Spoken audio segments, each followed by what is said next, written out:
My name is Irene. I am 38 years old. I never thought my marriage would end with my things scattered across a dry front lawn. My husband had different ideas. He secretly sold our house to support a life with a younger woman, leaving me with nothing and our 5-year-old son who has trouble speaking. I stood there holding my boy's hand, watching the man I used to believe in standing next to a moving car. His girlfriend was in the seat, smiling in a way that made me feel sick. He showed no sign of being sorry. Instead, he threw a set of keys into the dirt and pointed to the broken wooden house at the end of the land. Life with you is hell. He didn't even look at his own child. That old house is your part. You are on your own. The car made a noise and he drove away into the dust. He left us with no money, all thinking I would fall apart because of being alone. He believed he had completely ruined us. He was wrong.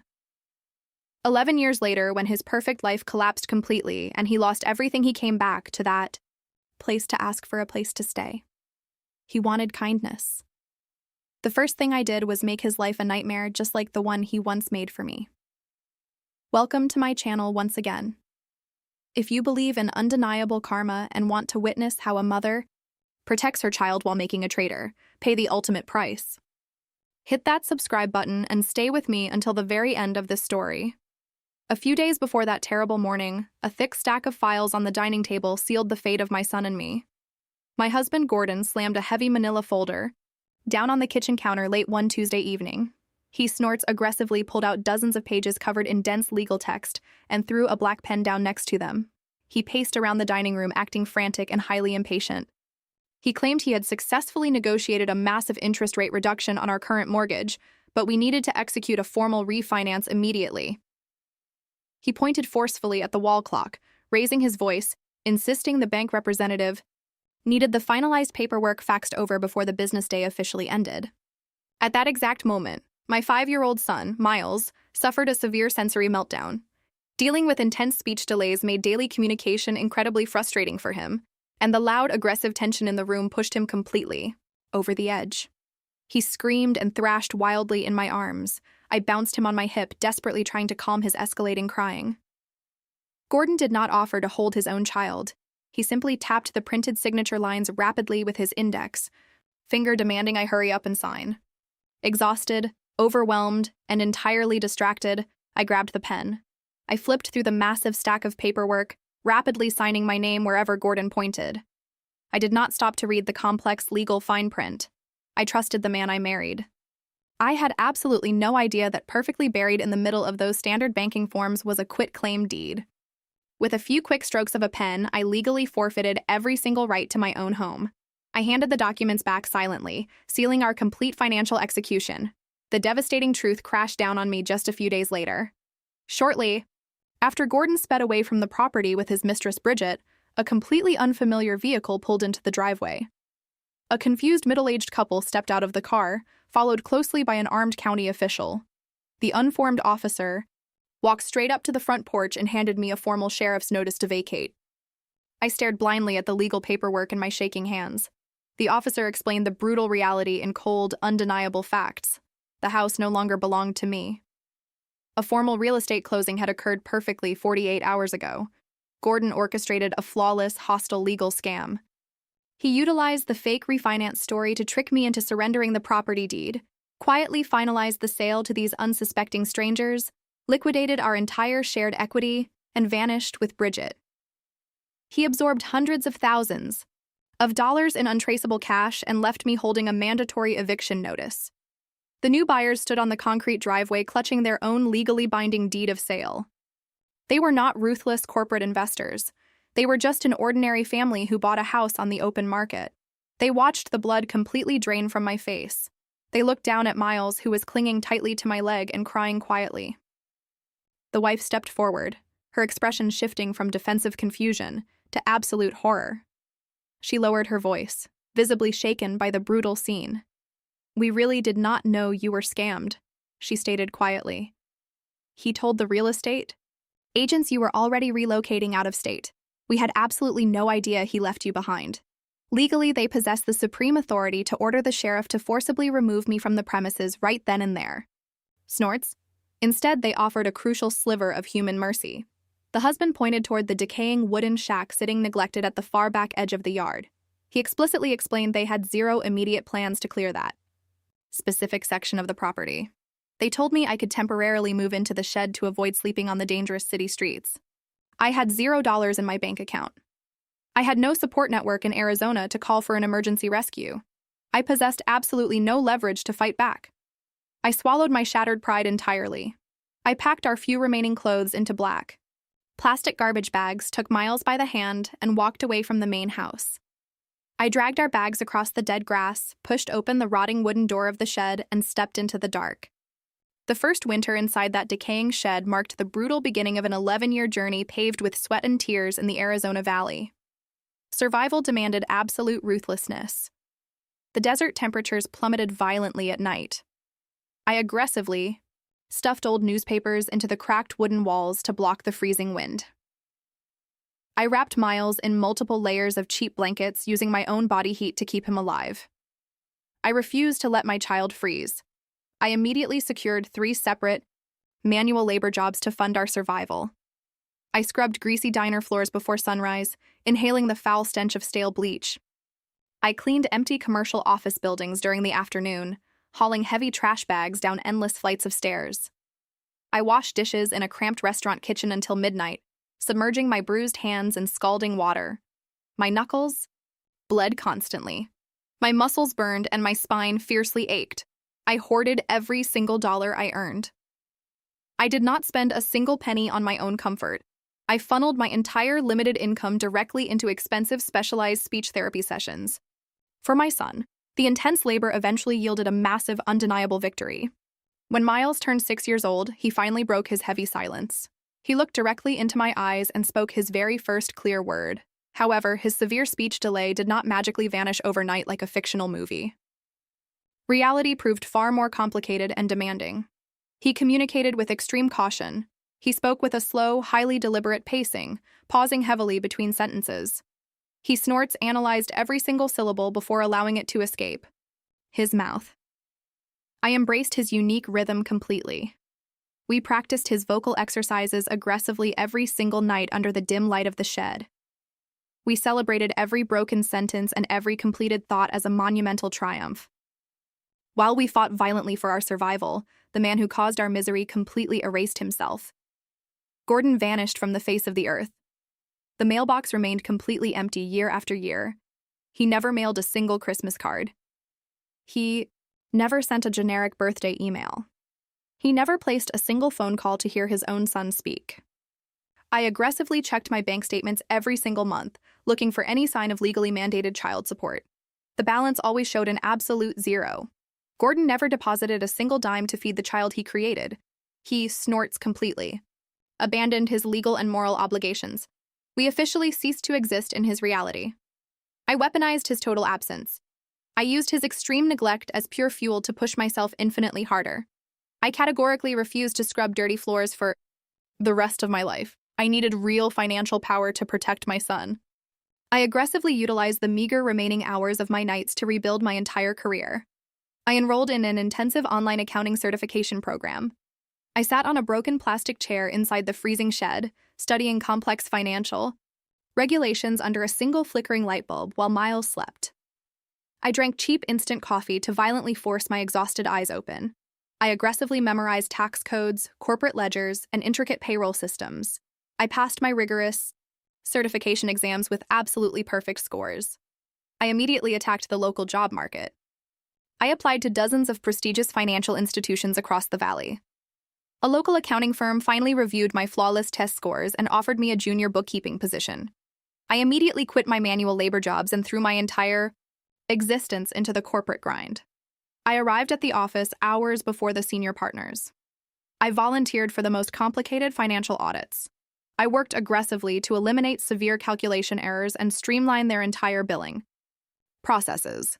My relentless work ethic forced the executive board to recognize my undeniable value. Over the next few years, I rapidly climbed the corporate ladder. Management aggressively promoted me from a junior bookkeeper to a senior financial analyst. I handled massive corporate accounts and executed critical tax strategies. Eventually, I secured the highly coveted title of accounting manager. My income multiplied exponentially. I commanded a heavy salary, comprehensive health benefits, and total financial independence. I completely controlled my own destiny. The days of counting loose change to buy stale bread permanently ended. I systematically transformed myself from a discarded homeless victim into a heavily armed corporate executive. We remained inside the wooden shed temporarily to hoard our cash, but we absolutely no longer lived in poverty. I quietly stacked a massive financial arsenal. 11 silent years passed, and my relentless corporate grind finally secured the exact down payment required to drastically alter our reality. The family who originally purchased our stolen property decided to relocate out of state. They officially listed the property on the open real estate market. I did not hesitate for a single second. I aggressively mobilized my accumulated financial assets. I contacted their listing agent and submitted a dominant offer. The bank instantly approved my mortgage application based on my flawless credit score and my executive corporate salary. I walked into the downtown closing attorney's office, sat across the polished mahogany table, and confidently signed the purchasing documents. I did not blindly rush. I read every single line. I handed over a massive cashier's check representing hundreds of thousands of dollars and legally purchased the exact piece of land where I was once treated like absolute garbage. I held the official property deed in my hands, permanently securing our absolute ownership. I refused to move my son into the original main house. I ordered a professional demolition crew to bring in heavy excavators and completely level the old structure to the ground. I watched the walls of that cursed house collapse into a pile of shattered wood and twisted metal. I wanted a brand new fortress. I personally navigated the strict local zoning laws and formally secured a comprehensive building permit from the county office. I hired a premium contracting firm to construct a massive reinforced concrete house. I commanded the construction crews to pour the new foundation right next to the original wooden shed. The site manager repeatedly asked if they should demolish the rotting structure to expand the concrete driveway. I firmly rejected his requests. Instead, I paid the crew extra money to structurally reinforce the shed. We replaced the rotted roof, planks, installed heavy metal racks, and wired it for basic electricity. I permanently converted our former miserable prison into a functional tool workshop. I kept it standing in the backyard as a brutal daily visual reminder of exactly what we survived and conquered. As the heavy steel beams of our new home rose into the sky, my son reached his 16th birthday. Miles completely defied every single negative medical prediction the doctors ever documented. His severe speech delay never entirely disappeared. Still communicated with a highly deliberate, measured pace. He weighed every single syllable carefully before allowing it to escape his mouth. However, while his verbal words moved slowly, his brain operated at a terrifyingly advanced level. He possessed a documented genius-level intellect. He rapidly bypassed the standard high school curriculum, consuming advanced college-level mathematics and complex theoretical sciences. He spent countless hours locked inside his new bedroom, relentlessly writing complex academic papers and solving theoretical equations that consistently baffled his senior instructors. During the fall semester, a thick, heavy envelope arrived from the federal government. Miles officially secured the highly prestigious National Merit Scholarship. He scored in the top 1% of the entire nation, outperforming hundreds of thousands of students. But his aggressive academic ascent did not stop there. A few weeks later, an official representative from a top-tier university contacted us directly, via a certified priority letter and a formal phone call. They aggressively recruited him. The university board officially selected Miles for the elite NIH STEM youth program. The administration bypassed standard admission protocols and awarded him a massive, fully funded research grant. The federal government paid my 16-year-old son to conduct advanced scientific research inside their laboratories, completely covering his tuition, his specialized scientific equipment, and his future housing. We carried his official award letters into our brand new, aggressively heated living room.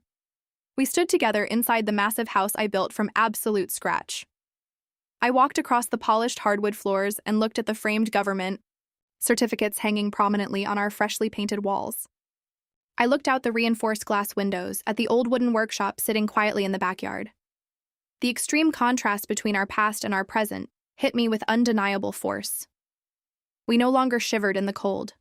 We no longer begged for basic human decency. Our lives were completely impenetrable.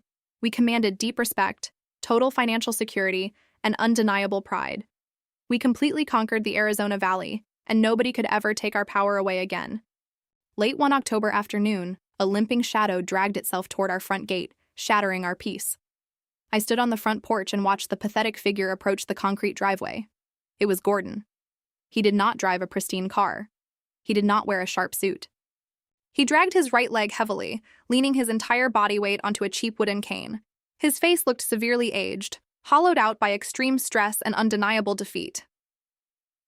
Snorts. His clothes hung loosely off his fragile frame, heavily stained, and completely unwashed. He stopped at the bottom of the steps, panting heavily. He looked up at the massive concrete fortress I built, and then looked directly at me. His eyes darted around desperately searching for sympathy. He found none. I crossed my arms and stared down at him, my expression completely frozen. I forced him to break the heavy silence. "Irene, please." He choked out, his voice cracking violently. "I have absolutely nowhere else to go. I am begging you." He aggressively leaned on his cane and unleashed a pathetic flood of excuses. He detailed a catastrophic industrial accident that permanently crushed his right leg, stripping away his physical mobility and his lucrative employment. He expected a massive insurance settlement, but Bridget completely outsmarted him. The exact moment the medical bills aggressively piled up and his paycheck violently stopped, she executed her brutal exit strategy. Bridget secretly drained his bank accounts, packed her bags, and abandoned him inside a cheap rehabilitation clinic. She legally stole every single dollar. He rapidly defaulted on his rent, lost his vehicle, and officially became a homeless vagrant. He stood in my driveway, weaponizing his physical disability to beg for mercy. He cried actual tears, begging for a tiny corner to sleep in, swearing to God he would never disturb our lives. I listened to his miserable speech without moving a single muscle. I analyzed his broken posture and his desperate eyes. I did not feel a single drop of pity. I felt absolute, undeniable power.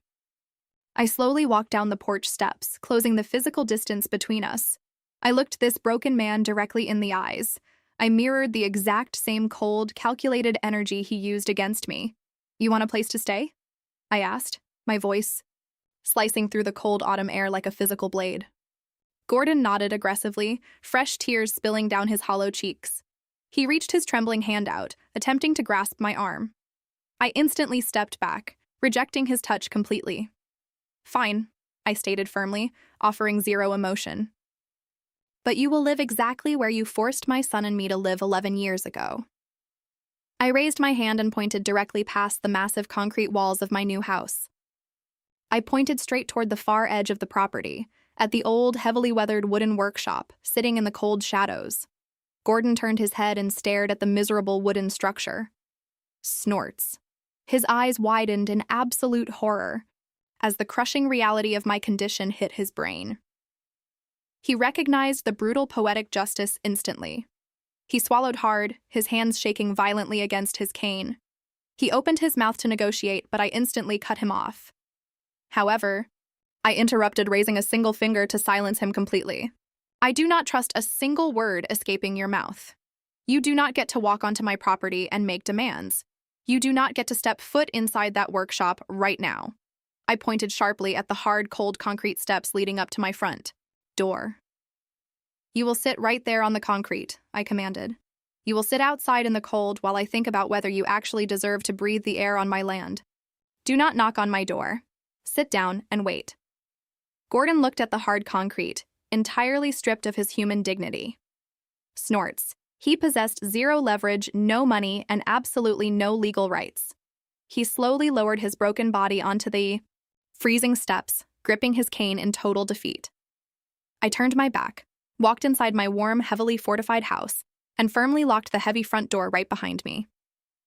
I left him completely exposed to the elements, establishing my absolute control over his pathetic existence. The humility of a once cruel man rarely stems from a genuine conscience, and I quickly discovered the exact reason Gordon dragged his broken body back to my property. Gordon did not randomly choose my address for a miraculous family reunion. A few days before his arrival, he connected to a free public Wi-Fi network at a local homeless shelter. He aggressively searched my name and my son's name on the internet, desperately hunting for any digital footprint of our current existence. The search engine immediately populated with official academic press releases. he stumbled upon the official website of the Federal Research Institute. Right there on the main homepage, a massive article prominently featured Miles. The bold headline celebrated my 16-year-old son as a rising scientific prodigy. More importantly, the article explicitly detailed the massive government research grant awarded to him. Gordon saw the astronomical financial figures attached to that federal funding. His extreme poverty instantly collided with pure, unfiltered greed. He aggressively clicked the links, reading every single detail about the EO. Money.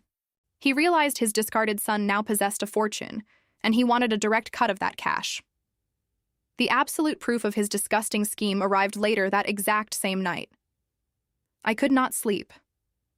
I walked quietly downstairs to the kitchen to get a glass of water. The house was completely silent.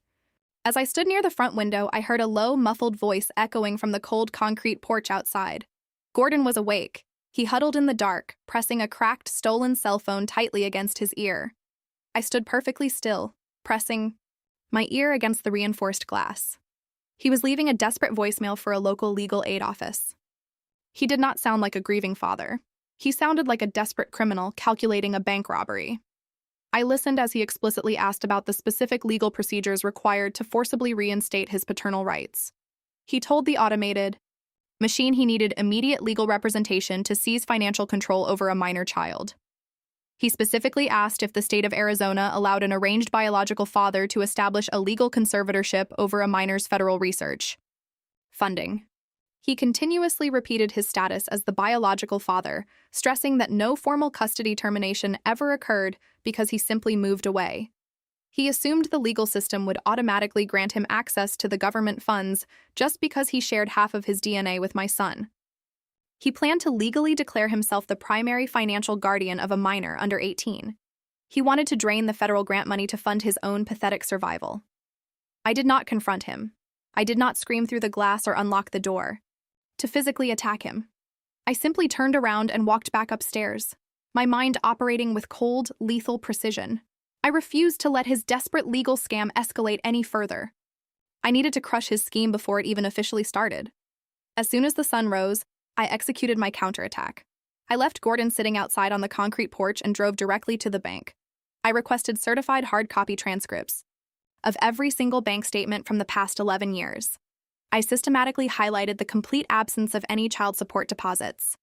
I gathered my son's medical records, school enrollment forms, and therapy invoices. I drove to the local courthouse archives to secure additional certified records. I printed out the original sheriff's notice of eviction. I requested certified tax returns spanning over a decade, proving I claimed Miles as a sole dependent while Gordon completely vanished from the federal tax system. Every single document proved that Gordon never contributed a single dollar or a single minute of his time. I immediately dialed the number for my lawyer, Audrey. I secured an emergency meeting at her downtown office for the very next morning. I organized the massive stack of financial documents into a heavy legal binder. I prepared a flawless, undeniable paper trail of extreme child abandonment. I did not just hire Audrey to defend us, I hired her to permanently sever Gordon's legal existence in our lives. Gordon foolishly thought he could waltz into a courtroom, cry a few fake tears about his ruined leg, and easily manipulate a judge into handing him my son's federal money. He severely underestimated the financial and legal fortress I spent 11 years building. I was no longer a terrified, broke mother crying inside a freezing wooden shed. I was a heavily armed corporate manager preparing to completely execute his absolute legal destruction. I packed the heavy binder into my briefcase. He had absolutely no idea he was walking directly into a legal slaughterhouse. The official confrontation did not unfold with explosive screaming matches inside a living room, but through cold, undeniable legal stipulations inside Audrey's downtown law office. Gordon arrived at the heavily guarded corporate building later that morning. He limped into the pristine glass conference room, leaning heavily on his cheap wooden cane. He immediately attempted to weaponize his pathetic appearance, slouching deep into the expensive leather chair across the polished mahogany table. Audrey sat directly beside me, meticulously organizing a massive stack of official documents. Miles sat quietly on my other side, staring blankly at the broken man who biologically created him. Gordon initiated the meeting by launching into a heavily rehearsed, sickeningly manipulative speech. He completely ignored Audrey and spoke directly toward Miles. He aggressively played the role of a desperate reformed parent, seeking total forgiveness. He demanded an immediate opportunity to mend their severely fractured relationship. He blatantly lied, claiming he suffered severe depression, devastating injuries, and massive financial setbacks that permanently prevented him from reaching out earlier. Then he finally revealed his true disgusting agenda. He casually suggested that since Miles was still a minor, he possessed the strict legal obligation as the biological father to step in and formally manage his son's newly acquired federal research funds. He demanded full conservatorship over the massive government grant, claiming he wanted to protect the money. Miles did not flinch. He did not show a single ounce of fear, anger, or sympathy. My 16-year-old son slowly leaned forward, resting his hands firmly on the cold glass table. Snorts. He looked directly into Gordon's greedy, desperate eyes. When Miles finally spoke, he utilized his highly deliberate, measured pacing to deliver an absolutely crushing verbal blow. "My father left me when I was exactly 5 years old," Miles stated coldly, perfectly articulating every single syllable, without a trace of hesitation. "The person who actually raised me, protected me, and fed me was never you. You are a complete stranger. You do not get to walk back in here today and pretend to be my family. You get absolutely nothing from me." Gordon immediately opened his mouth to argue, but Audrey instantly shut him down. She aggressively slammed the heavy legal binder onto the center of the table. The loud crack echoed violently off the glass walls, forcing Gordon to flinch backward. Audrey did not offer a negotiation. She executed a flawless, brutal, legal slaughter. "You possess absolutely no legal standing in this room," Audrey declared aggressively, pointing a sharp pen directly at his chest. "We formally filed a petition for the absolute termination of your parental rights. We are executing this legal action under 4 specific undeniable statutes." She flipped the heavy binder open and rapidly fired the legal charges across the table like lethal bullets. First, failure to support. You have not contributed a single penny to this minor's survival in over a decade. Second, abandonment. You willingly fled the property, liquidated shared assets, and deliberately hid your physical location to avoid basic financial responsibilities. Third, 11 years of no contact. You utterly failed to place a single phone call, send a single email, or mail a single letter. And finally, failure to exercise parenting time. You completely forfeited every single custody right the exact second you drove away from that house. Audrey aggressively pushed a thick stack of finalized termination papers across the table. She completely dismantled his entire delusional scheme in less than 60 seconds. Under the laws of this state, your absolute documented neglect automatically strips you of all parental and civil rights regarding this minor, Audrey explained ruthlessly. You have zero legal authority over his medical decisions, zero access to his federal grant money, and zero right to claim formal guardianship. You are officially erased from his legal existence. Gordon stared blindly at the termination documents in total shock. His hands shook violently. He tried to stutter out a pathetic defense, claiming he would fight the petition in front of a family court judge to secure his paternal rights. Audrey smiled coldly and delivered the final lethal strike. "If you attempt to contest this termination in court, I will immediately file a massive countersuit for 11 solid years of retroactive child support. I will calculate the maximum penalty interest allowed by law, and I will personally ensure the state aggressively prosecutes you for felony criminal non-sup support. You will instantly trade your current homelessness for a concrete state prison cell." The brutal threat instantly crushed him. Gordon completely collapsed backward into his leather chair. The fake confidence violently drained from his hollow face, leaving behind pure terror. He picked up the heavy black pen with a trembling hand and signed the voluntary termination waivers. He snorts legally surrendered every single right to the son he abandoned, destroying his pathetic extortion plan entirely. When no legal protection remained and no safe shelter existed anywhere else, the traitor was forced to crawl back and beg for mercy from the exact person he once brutally trampled. Gordon limped heavily up my concrete driveway later that same evening. The absolute legal destruction at Audrey's office permanently stripped away his last remaining shred of arrogant confidence. He carried absolutely nothing except a single, filthy plastic bag containing his few remaining clothes. He collapsed onto the cold concrete steps, completely defeated and physically exhausted.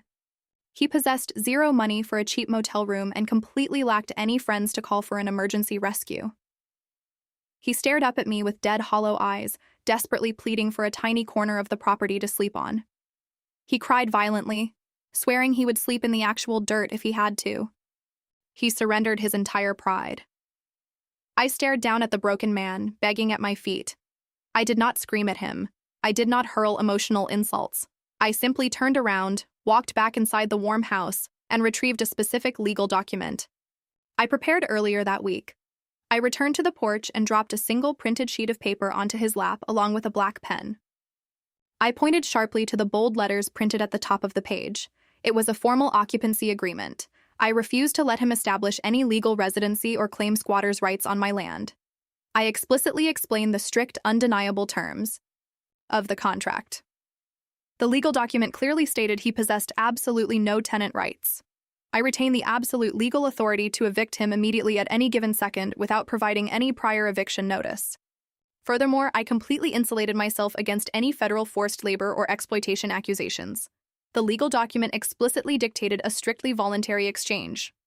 Gordon willingly agreed to perform heavy manual labor to compensate for his daily meals and his temporary physical shelter. He Snorts explicitly volunteered to mow the massive lawn, aggressively scrub the concrete driveway, pull desert weeds by hand, and haul heavy trash bags under the scorching Arizona sun.